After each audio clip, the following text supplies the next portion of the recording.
Formula One fans, to another edition of the Formula One News Hour. I am your host, Jonathan Steele. So, not a lot going on in Formula One this week as all the teams head off for Singapore and start their Far East side of the World Tour, and then, of course, end up in the United States, Latin America, and then back off to the Middle East for the end of the season. But there was some quite exciting news that came out this week, exciting for us, the fans. None of the teams are too happy about it, and that is there is going to be a 24 race season next year, and the Ferrari team boss has come out and said, listen, there's just not enough power units to be able to go for a 24 race season, so we've got to change some of the rules here and get more power units. So that's going to be interesting. The other interesting thing that came out this week was Christian Horner, who is the head of Red Bull, the team principal, CEO, said an interesting thing. He said he has never once heard Lewis Hamilton come out and praise Max Verstappen for his abilities and for his winning ways in Formula One. I don't know whether I would praise Max Verstappen if I was Lewis Hamilton either. I mean, Lewis Hamilton is beating him like a drum, but as Lewis Hamilton said a couple of weeks ago, Formula One is a very cutthroat industry. It's a very dog-eat-dog world out there, and not a lot of friendships, deep friendships, I would say, like other sports. But anyway, it was just an interesting comment by Christian Horner. So as we get into this week, I would like to thank our sponsors, Thenology, CloudHub, Give, Send, Go, L American, Inform America, and Moms for Liberty, and Off the Press. Really can't thank these guys enough for standing by us. And in fact, this section of the Formula One News Hour is going to be brought to us by CloudHub. You know, it's Texas has just passed a law that gives the ability of you, a user, if you live here in Texas, if you post something on Facebook or Twitter and something like that, and they take it down just because they decide they don't like it, or that their fact checkers have decided that the facts are wrong, because the fact checkers are just opinion makers. But anyway, why bother with all that stuff? Why not go to a site that's not going to censor you, that's not going to fact check you, that's not going to do anything, they're not going to capture any of your personal data, they're going to do none of that stuff. All they're going to do is provide a nice platform for you to exchange ideas with your friends, your family, and all those other folks around the world that you want to communicate with. That's CloudHub. CloudHub is your site that has no censorship at all. It's got great things like the ability to create your own channel, have your own event, all kinds of stuff. So why bother and worrying about suing Twitter or Facebook when you just go to CloudHub and don't have to worry about all those things? So do yourself a favor and go to cloudhub.com. That is cloudhub.com. So let's get into this week's podcast, and what we're going to do this week is we're going to look in our history section on the life of Jackie Stewart, or since 2001, Sir Jackie Stewart. And then in the second half of the podcast, we're going to look at the other part of the team that was Jackie Stewart, and that's Ken Tyrrell Racing. So the first part we're going to address and look at Jackie Stewart's life, and the second part we're going to look at Ken Tyrrell Racing, who was really, although Jackie Stewart raced for a couple of other teams early in his career, it was really the bond between him and Ken Tyrrell that ended up with Jackie Stewart owning 3 world titles. So anyway, let's get started and let's look at the life of Jackie Stewart. So Jackie Stewart was born on June the 11th, 1939, in a little town called Milton, which is just about 15 miles west of Glasgow. And he was born into a car family. His dad owned a car dealership and a garage repair shop, and that is where Jackie got his start. In fact, he's an interesting character, really, because Jackie has dyslexia, and he was not diagnosed with it until he was 41 years old, when one of his own children was suffering from dyslexia. They didn't know what it was at the time. I have a brother, or I should say had. He was killed by a drunk driver back in 1975, but he too suffered from dyslexia. And back then, there were no testing, there were no people out there thinking, you know, why is this child not learning as fast as all the rest? They literally called them dummies. You know, you think bullying is bad today? If you were a kid that didn't catch up when I was a kid, or when Jackie Stewart was a kid, or Jim Clark, any of those guys, back in the 50s and 60s, they weren't very nice and very kind to those kids that were different. And let's face it, just having dyslexia is kind of different. And so he suffered from dyslexia, which actually caused him to leave school earlier than he wanted to. And he ended up going to work as a mechanic in his dad's garage. But get this, Jackie Stewart, as it turns out, may have had dyslexia, but it did not affect his eyesight. At 13, he won a clay pigeon shooting contest. He was an extremely good marksman with a gun. So don't make him mad, okay? So he was so good, in fact, that he won many titles for the Scottish skeet shooting team, and almost made the British Olympic team in 1960. He came in third, and only the top two spots got to go to the Olympics. But just an amazing character, an amazing sportsman that I'm sure not a lot of people know that about Jackie Stewart, because they only think of him as a race car driver and a team owner and things like that. He's had a very interesting life. And like I say, he spent his first years when he got out of school going and working in his dad's garage as a mechanic. It's kind of interesting, because if you look at the drivers back then, you got Jackie Stewart went to work as a mechanic in his dad's garage. Bruce McLaren went to work in his dad's garage as a mechanic. You had Jim Clark building his own cars. So obviously, growing up on a farm, farmers can do everything, right? We can be mechanics, we can be plumbers, we can be electricians, we can be anything, because you have to fix everything, because especially in England, small hill farmers like the one I grew up on, we didn't have the money to pay people to fix things, so we learned to do it early and quickly ourselves. So by the time you're 10, 12 years old, you've rebuilt engines, you've rebuilt transmissions, you've fixed balers, you've fixed the muck spreader. That's the guy that goes out after you collect all the cow manure and you put it into a big spreader, and you go out there, spread it on the fields to help the grass grow and stuff. So at a very early age, you've really figured out how to fix all this stuff. And I think that guys like Jackie Stewart and Bruce McLaren and Jim Clark, and oh, by the way, and we're going to talk about him another week, Graham Hill was another one that worked as a mechanic. So when you start thinking about these guys, why they were so successful as drivers, is because they could really feel their cars, and then they could take their knowledge of how a car works, take it back to the pits, and explain to the engineers in the pit exactly what the car felt like and exactly what they felt like the changes that needed to be made. So there was a very good conversation going on of knowledge about the inner workings of the car and how it was behaving on the track, and then being able to translate those or that information down to the engineers in the pits.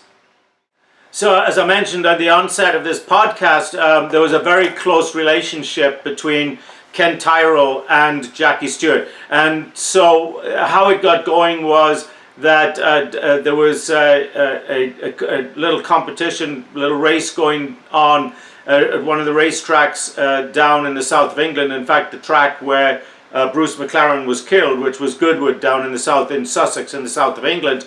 And so there was a competition going on there, and Ken Tyrrell happened to be there, and he was watching what was going on. And at the end of a race between Jackie Stewart and Bruce McLaren, Ken Tyrrell went and offered Jackie Stewart a place on his Formula 3 car, which was, back then it was owned by Cooper Motor Company. So when you hear the term, you know, Mini Cooper and stuff like that, the Cooper part of it was really into building engines. So the Mini Cooper, the Cooper part of it was the Cooper Motor Car Company would take the engines, and they'd add things like dual overhead cams. They'd add dual carburetors. So they would take a standard engine, and then they would literally re-engineer it and modify it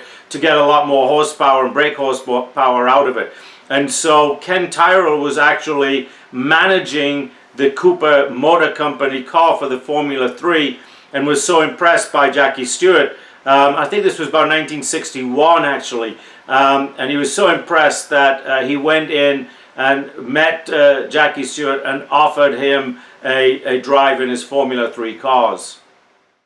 So the other thing that impressed Ken Tyrrell was that Jackie Stewart had driven an Aston Martin in a race and that he had witnessed, and Jackie Stewart had actually won that race in an Aston Martin DB4, and then also he was racing a Jaguar E-Type. For all of you younger guys out there, look up Jaguar E-Type. Probably one of the most beautiful sports cars ever built as a production car. It was actually a spin-off from the Jaguar C-Type and the Jaguar D-Type, and they produced it. I think they started producing it in 59 or 60. I was a kid at the time, obviously, but probably one of the most beautiful sports cars ever built, even through today. Its lines, it's just the entire car was just a beautiful car. And of course, because of that, because of its heritage from the C-Type and the D-Type, then it was natural that the E-Type was going to get into racing as well. And a lot of cars did that. And you know, a lot of the early Jaguars and also Aston Martins, and the engines were what we call dry sumped. And a dry sump, so when you think about this, when you look at your family car, when you change the oil, if you look underneath on the engine, there's a sump. There's over here in the States they call the oil pan. And so in order to get that car lower to the ground, those oil pans, because of the oil pump picking up the oil in there, are typically 4, 5, maybe 6 inches. And on those larger cars, like the larger engines like the Jaguars, those oil pans were good 6 inches deep. So what they would do is they would take the oil pump off the engine itself, and they would place it in a tank on the side of the car. So kind of where the driver was sitting, off to his left hand side typically, or his right hand side, there would be a tank of oil. And so they would use what they called scavenger pumps to pump the oil from the oil pans now that are on the side of the car, and pump it through to the engine. This enabled them to really get the cars a lot lower, but also on those cars the flywheels were a lot lighter, so they could get a lot of RPM out of the engines and a lot of horsepower a lot quicker. So really some very interesting engineering techniques and things went on back then. And of course, by having the oil pans off to the side of the car, they got a lot of airflow coming through there, which helped with the cooling. So Jackie's first foray into Formula 1 really came in 1965. He joined the BRM team, which was the British Racing Motors team. And they had some wild cars, those guys. They had V16 engines. The engines were so powerful and so you know, had so much torque, they literally ripped the transmissions right out from the car. So they were totally unreliable, but they, you know, from a power perspective, when they worked, they were just incredibly powerful. So Jackie Stewart joined BRM in 1965 as his first foray into Formula 1. What's interesting though is his first Formula 1 drive came in a Lotus. Colin Chapman had gone to Jackie Stewart and asked him to drive in the place of Jim Clark, who had been injured in a race prior to the upcoming Grand Prix, and so Jackie Stewart agreed to do that. And so his first Formula One drive was not in the BRM, the team that he was signed up for, but it was in a Lotus, and in that car he placed 6th. So his very first Formula One drive, and he placed number 6. So you could see right from the onset, this guy was going to be really, really good in Formula One. And just a little side note here, you have to realize that I was a kid back then, and I was actually following all this stuff live, and it was just really, really exciting. So, you know, here I am, what are we going on now, 60 years later, 62 or 60, I'm 72 nearly. So, but it's really interesting looking back on the lives of these people, and then looking at myself and realizing that I'm watching all of this going on. But when I say watching, you know, we didn't have TV, but we relied on newspapers and radio and stuff like that a lot more back then.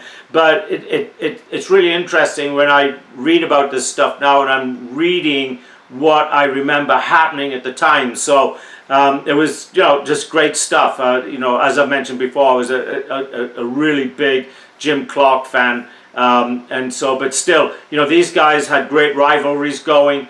Jim Clark and Jackie Stewart had big rivalries in the Tasman series, as an example. Not so much in Can-Am. Can-Am was more with Bruce McLaren, but even then, but when you in all the races that they kind of went against each other, Jackie Stewart only won one of the Can-Am series races.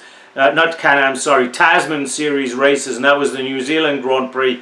All of the rest, Jim Clark won. So it would have been great to have seen what would happen if Jim Clark had lived longer and these guys were able to compete against each other for another 5 or 8 years. When you think about the number of years that Lewis Hamilton is racing now, and the number of years that Michael Schumacher raced, and then you look at the number of years that Jackie Stewart, which, you know, essentially in Formula One, you know, was from around 65 through 73. They had short careers. And of course, the reason they had short careers is that they were afraid of dying, and they had a good right to be afraid. A lot of guys, as I mentioned earlier in the podcast, lost their lives in those years. And so it was a dangerous sport.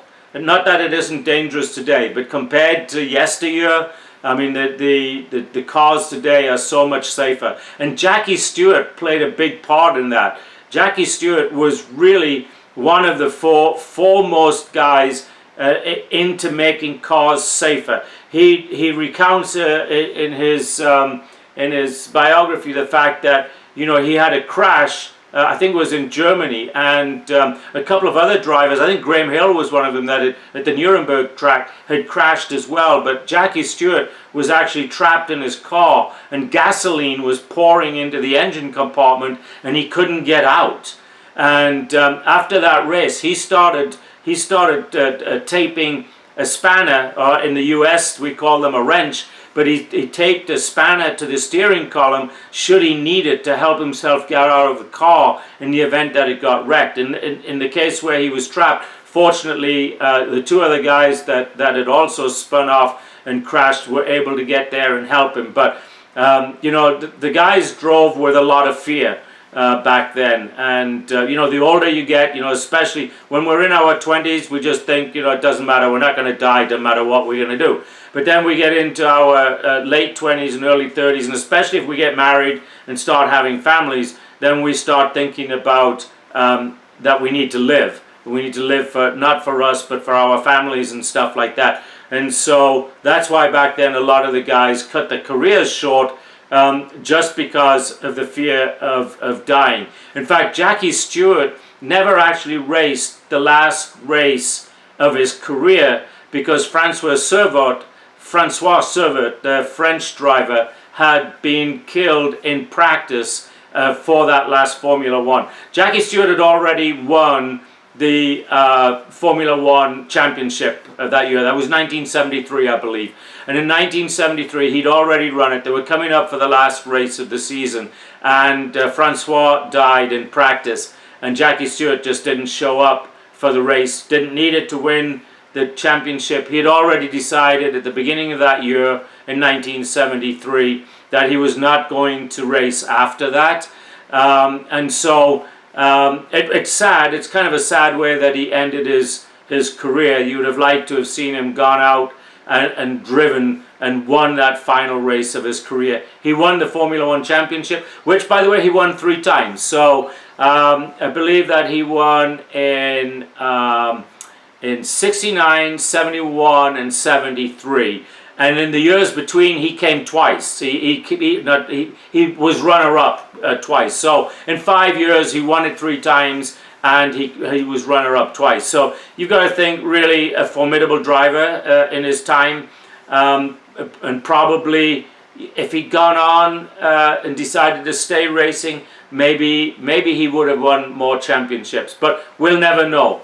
But you know, after his racing career, it's kind of interesting because, you know, when you look at Michael Schumacher's life, now obviously Michael, you know, had a tragic skiing accident, and really hasn't been with us for the last, you know, 8 to 10 years. But still, when you look at Jackie Stewart has become a much bigger entity since he was racing than during his race career, and I think that's got a lot to do with what he has done for racing since he left. Like I say, he's been very instrumental in making sure that the cars are a lot safer. He's been instrumental in making sure that we have stewards on the track that can get to the drivers quickly in the case of an accident. He's been instrumental in making sure all the tracks have got all of these guardrails and barriers around the tracks to make sure that they're a lot safer. He's been instrumental in making sure that the cars themselves are a lot safer. Now, he's not responsible for the halo, but a lot of the stuff, a lot of the safety features that are in there, Jackie Stewart has been always fighting to make the cars safer, the tracks safer. Just having doctors and medical personnel, at the sites. He can remember one time after an accident, you know, they didn't have a nice ambulance pick him up or anything like that. They kind of slid him onto some boards after they got him out of his car. He had leg injuries or something, and they took him back to the pits, and they just sat him on the side of the pits where there's oil cans and there's all kinds of everything all around, and there he's sitting on the ground, you know, waiting for the ambulance to come pick him up and take him to a hospital. The ambulance got there, they couldn't even find their way to the hospital, so he said, "Hell, take me back to the racetrack," and he got a plane and had a plane take him back to England to get his medical treatment. So his time since racing has been really well spent. In 2001, you know, he was knighted, so now he's Sir Jackie Stewart. When he was younger, he moved his family to Switzerland, where he's lived ever since, and he sent his kids to private school. And in fact, it was, like I say, it was when one of his kids was in school that he learned that he had dyslexia, because one of his children was dyslexic, and so he decided to go get tested, and sure enough, he tested out as with dyslexia. You know, he's been given a lot of honorary degrees from different universities around the UK, and he's been given special treatment and commendations from, like, the King of Jordan, the King of the UAE. He's an OBE. So when you look at Jackie Stewart's life, I think of that phrase that Bruce McLaren wrote in his book. But when you look at Jackie Stewart, he's done both, right? Because Bruce McLaren said, you know, it is better to have achieved something and die young than not to have achieved anything and die old. Well, Jackie Stewart achieved a lot when he was young. He has achieved a lot since then, and good news, Jackie Stewart is going to die old. Of course, we'll all, you know, mourn that day and we'll regret that day, but we'll always be able to look back on his life and just think, a life well lived. And for me personally, of course, it's a life that I've watched a long time. You know, he owned a Formula One team at one time. He ran the Jaguar Formula One team at one time. Ford bought his Formula One team for $140 million. You know, if you think about this, Jackie Stewart's first contract to drive a Formula One car was £4,000. So go back then, the pound was worth, say, $2.50 to the dollar. And then you'll get how much. So he made about $10,000 for a year to drive a Formula One car. March forward, Michael Schumacher was making $30 million a year, and that's what, 25 years ago. Max Verstappen is making on the north side of 35 million. The lowest paid Formula One driver today is probably making around 4 or 5 million a year. So you can see how the prize money is dramatically increased and really you know, compensating the drivers really well. But don't feel sorry for Jackie Stewart. He's done really well in life, and he is certainly a mentor to be followed by all. This portion of Formula One News Hour has been brought to you by Moms for Liberty. You know, back in the 70s and 80s and even the 90s, you know, the school teachers were really begging all of the parents to get down there and take more notice and become a bigger part of their child's education.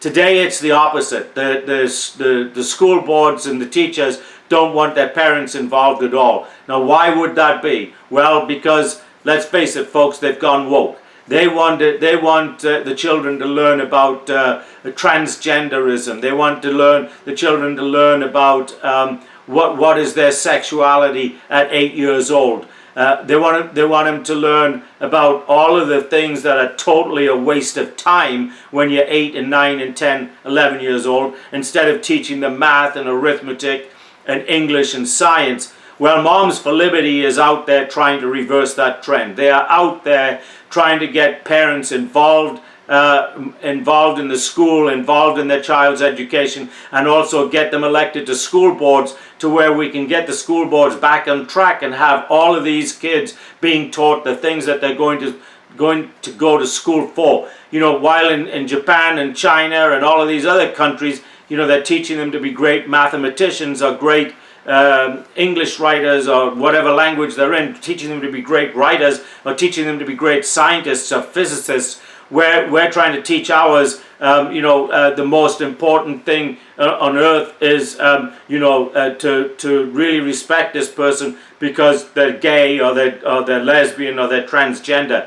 We need to get over that. That's not important at all. It's important to the individual as they live their life, but it's not important when we're trying to teach them to be good citizens and trying to teach them the ability to make really good living as they grow older. So get out there and get online. Go to momsforliberty.com. They've got about 190 chapters you know, around the country, and they're looking to build more all the time. You can start a chapter. You can become involved in getting more school board members to get our kids learning what they should be learning, forcing teachers to teach our kids what they should be learning, rather than all of this critical race theory and all of that kind of stuff. Telling a white kid that they're automatically racist because they're white is just bull. So get out there and help Moms for Liberty. That's momsforliberty.com. Again, that is momsforliberty.com. Okay, Formula One fans, for the second half of this week's podcast, we're going to look at Tyrrell Race Cars Company. Ken Tyrrell, who was born in 1934 and died in 2001, was a car enthusiast, really, that he wanted to be a Formula One driver himself and was driving Formula 3, in fact, when he decided that he just wasn't good enough to make the cut. So, but before we get into the life of Ken Tyrrell and Tyrrell Cars, let's take a moment to thank the sponsor of this segment of the Formula One News Hour, and that is Thenology. As you've often heard me say on this podcast, these cars today generate a huge amount of data. Probably as much data as some businesses are generating every day in the execution of their business. So this data needs a home, and where better to store all of this data than in a data center. So this portion of the Formula One News Hour is brought to you by Thenology. Thenology.com. Thenology is a privately owned data center in Austin, Texas. They have their own private cloud, their own public cloud. They provide co-location, and of course they provide data emergency recovery services for businesses as well. So if you have a business and you're looking for somewhere to host your website, or maybe you want to just put your entire business and use the Thenology infrastructure as a cloud technology, the private cloud, move your entire business into a data center so that you and your employees are essentially working from thin clients in your offices or your homes, or from the beach even, which happens a lot today. There's a lot of guys now and girls that actually live in RVs and tour the country here and sit down and work during the day and then hike at nights and weekends. So anyway, if you'd like to find out more, please go to Thenology.com. That is Thenology.com for all of your data storage and cloud needs. Okay, so back to the life of Ken Tyrrell. Ken Tyrrell, as I just said, wanted to be a Formula One driver and decided when he was at the Formula 3 level that he was never going to be good enough. So he started managing a Formula 3 team for Cooper Cars Limited. You've often heard me talk about Cooper. He's the guy that gave the Mini Cooper its brand name, and a very, very clever engineer that could take a small engine and develop 30, 40, 50 more horsepower out of it just by doing some redesigns. In some cases all he did was change out the carburetors. The Mini Cooper, before it was a Mini Cooper, just had a single carburetor, and so he would change it out, put twin SU carburetors on it, change the valve timing just a little bit, change the ignition timing a little bit, and he could get 30, 40 more horsepower out of that little engine. So anyway, Ken Tyrrell went on to manage Cooper Cars Limited Formula 3 team.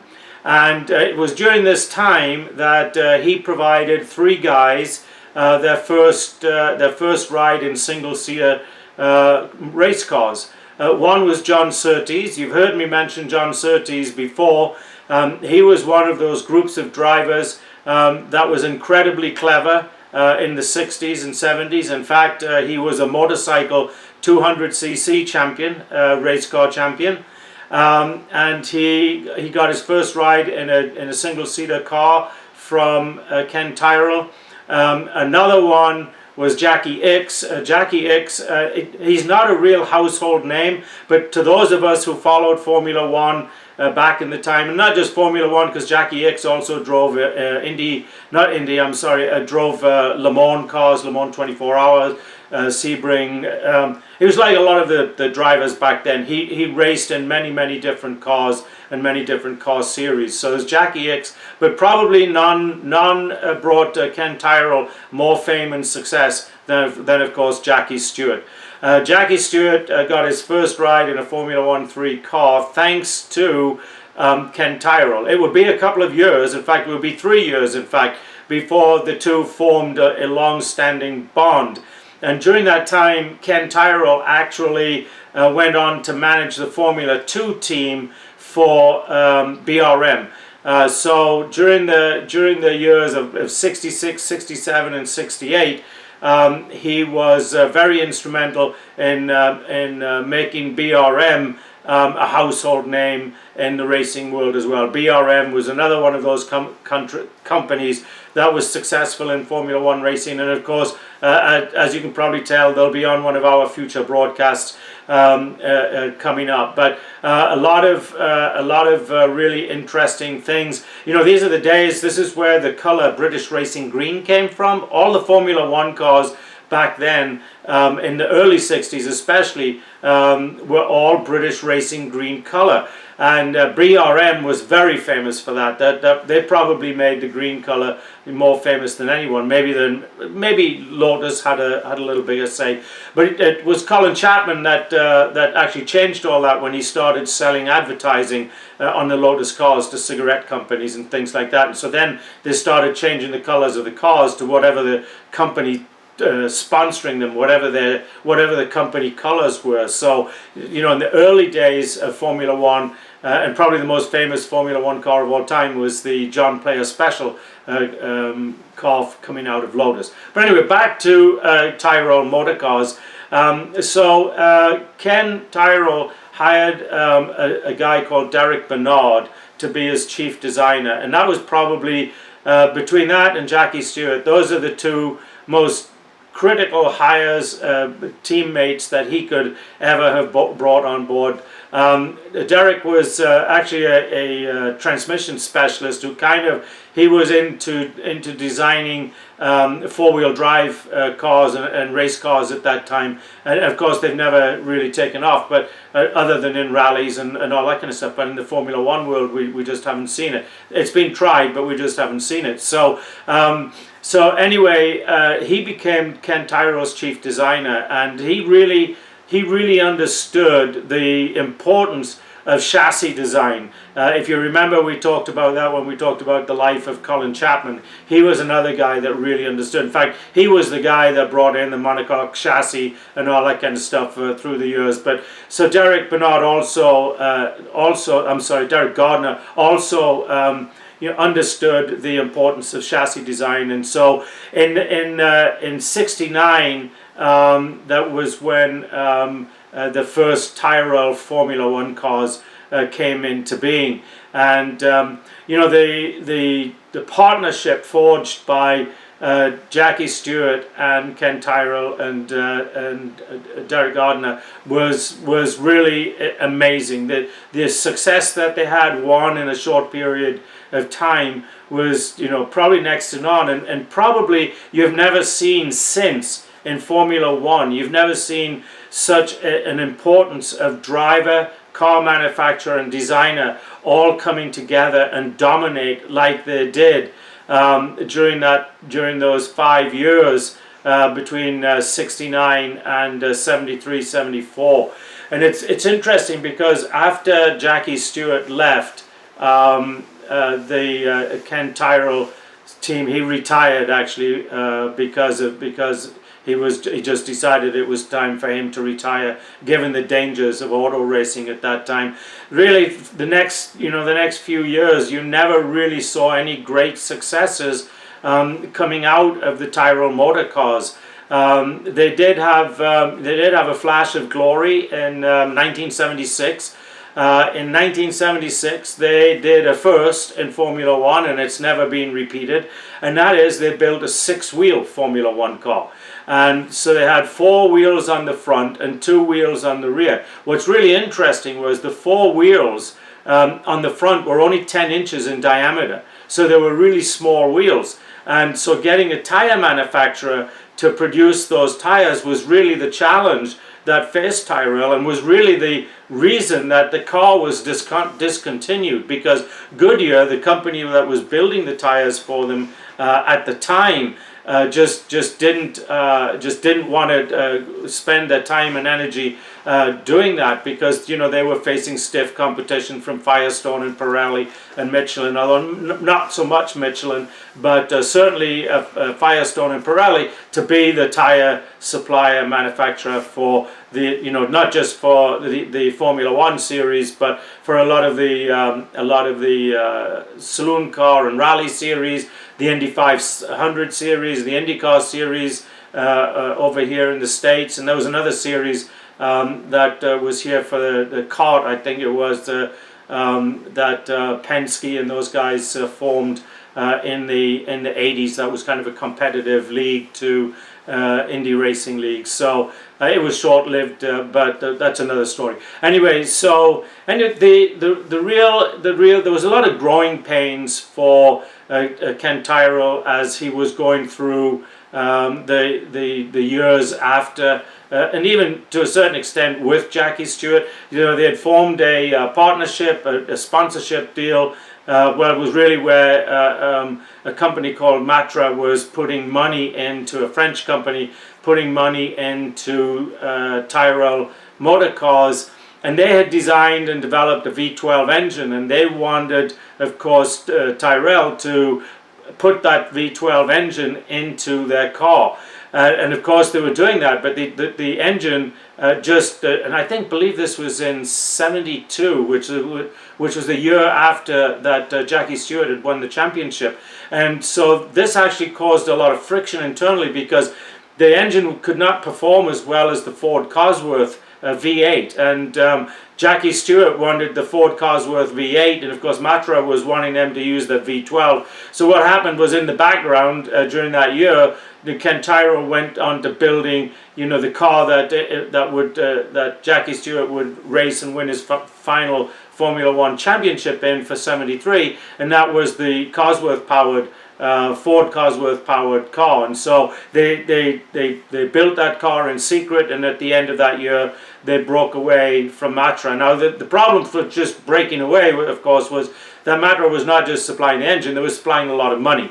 And of course everybody knows money talks. But fortunately for Ken Tyrrell, he was getting sponsorship also from the British Tobacco and the French fuel company Elf. So he's managing to survive and pay the bills and everything, but the relationship with Matra had to come to an end because it was costing them races. They could not win with that engine, as they proved in 1973 when they went through and they won the championship and the Constructors' Championship.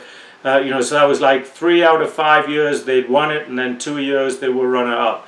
But really, after Jackie Stewart left, they signed Jackie Ickx, who was a very good driver, and Patrick Depailler, who was also a really good driver. And they'd win a race here and there, but they never won a series of races. They never won, a Formula One World Championship. They never won a Constructors' Championship. So really, the Tyrrell really, without Jackie Stewart, just was not the company that it was before. Now, I will say that the death of Francois Stewart was a huge blow to everyone, not just Jackie Stewart, but Ken Tyrrell also took it really, really badly. And the many say that he was just not the same guy after Francois' death. So and so when you and the way he died, which we won't describe here because it was pretty bad, but the way that he died really affected everybody quite severely. So other than in 1976, I said they had the 6-wheel car. For the rest of the 70s, not a lot happened, and we got into the 80s, and they had guys driving for them like Martin Brundle and Ronnie Peterson and a few others. But again, there was nothing really wild and crazy. And in fact, in 1984. Some of the neighboring pit guys happened to notice that there was a lot of this buckshot flying through the air, and nobody could figure out why. And then one day somebody noticed that when Ken Tyrrell's team were filling up the water tanks, that some of this buckshot was coming out the vent. They had to force 2 gallons of water into the water tanks very quickly. Well, they were mixing that water with 140 pounds of buckshot, so that by the end of the race, when they weighed the cars, then they would be within the weight limit. In actual fact, they were underweight by at least 140 pounds, because they were adding 140 pounds in the water. So anyway, that was really a bad time for them. It was like I think in mid '84 that happened to them, and they had to forfeit all of the races and all of the points that they'd won for that year, and then they were banned for the following year. And there was some controversy around it, because at that time most of the cars had moved to turbocharged engines, and Tyrrell was still using the naturally aspirated engines, and this gave them a weight advantage, and so they were doing very well in the races. They weren't necessarily winning a lot of them, but they were doing very well in the races compared to the turbocharged cars. And the French car company Renault was supplying a lot of these engines back then. Renault themselves would go on to have a period of great success with Alain Prost and those guys. But anyway, back to Ken Tyrrell. He appealed it to the Formula One body, and on appeal he was denied, and so he had to serve out his time, as it was. So in 1985 he had no entries into Formula One because he was banned. But he did come back in 86 and 87 and have a little bit of success. But again, like I say, he never found the success that he had found with Jackie Stewart. And so as they got into the 90s, Ken was now suffering. He's getting older and he's suffering a little bit with health problems. And in fact, Ken died, as I said, in 2001. I think the 25th of August in 2001 of pancreatic cancer. Kind of a sad end for a really, really bright, clever guy. All of those guys back then, in those days, I think, compared to today, because there was such a small number of guys that were really making all of these huge decisions. If you look at the teams today, probably Haas is one of the smaller teams, and he's got 130, 150 people working for him around the clock, designing, building, tweaking, tuning, you name it, they're doing everything. And back then, you maybe had half a dozen guys that were turning out these incredible race cars. Yes, they weren't very reliable. In fact, some of them were just outright, mobile death traps, as proved, unfortunately, too often to be the case. But when you think of the ingenuity of these guys to put out these incredible cars, it's just really something to really behold and to really be in awe of. So anyway, we get through into the mid-90s, and Ken puts the car up for sale. It's purchased by a guy called Paul Stewart, who then turned around and sold it to the British Tobacco Company, who then sold it. So today, if you could say, is Ken Tyrrell's motor cars still alive? Well, if you watch the Mercedes, if you watch Formula One and you watch the Mercedes teams, then the Mercedes team of today is remnants of the Ken Tyrrell Motor Car Company. And so when you look at the results and the successes of those guys, then you could say it's been a very successful car company. And indeed it was. It was a dream of one guy, like many of those car companies were. Bruce McLaren, and Jack Brabham and Colin Chapman. I mean, these were guys that woke up one morning and said, I want to build a Formula One race car, and went out and did it. So just, when you think about some of the challenges that you might have in life, just think about waking up one day and deciding that you want to build a Formula One car. And the challenges related to that. The least of what, the biggest challenge, forget if you had all of the great ideas, what about, raising money? I've got a number of friends out there in the social media world that are trying to raise money all the time. And in fact, a couple of them are sponsors of this podcast. And it's not easy to raise money for great ideas. The Formula One News Hour has been brought to you by L American. L American is somewhere where you could go and get your news and not worry about it being propaganda or being fake news or being any of these, opinion makers that you see too much of on today's news media, TV shows, your mainstream media. You just don't know who to believe. Well, if you go to El American, you can believe everything that you are seeing and hearing. But on top of that, you can watch and listen to it either in Spanish or English. So, try it out and see if you don't agree with me that El American is a great place to get your news. That's elamerican.com. Again, elamerican.com. So this brings to close this week's podcast. We've got to thank our producer, Andre Kuhn, who is also not just our producer, but he's also our chief technologist. He's the guy charged with putting this whole thing together. There's a lot of coughs and oops and ahs and all kinds of stuff as I make these podcasts that Andre takes out and make it look like I'm a really smooth podcaster, when in fact, as I said, there's lots of times I have to stop, read notes and doing all those other kinds of stuff, and you don't get to see that, and that's all thanks to Andre Kuhn. So again, until next week, and next week we do have a race. We'll have the Singapore Grand Prix, and can't wait to listen to that and watch that, and we'll be back with the history for next week. And I believe the history next week is going to be on another great driver from that hero, that era rather, and went on to give birth to, well, he didn't give birth, his wife did, to a future Formula One champion. So we're going to look at the life of Graham Hill, and of course we've got the Formula One Grand Prix. So until next week, thanks for tuning in.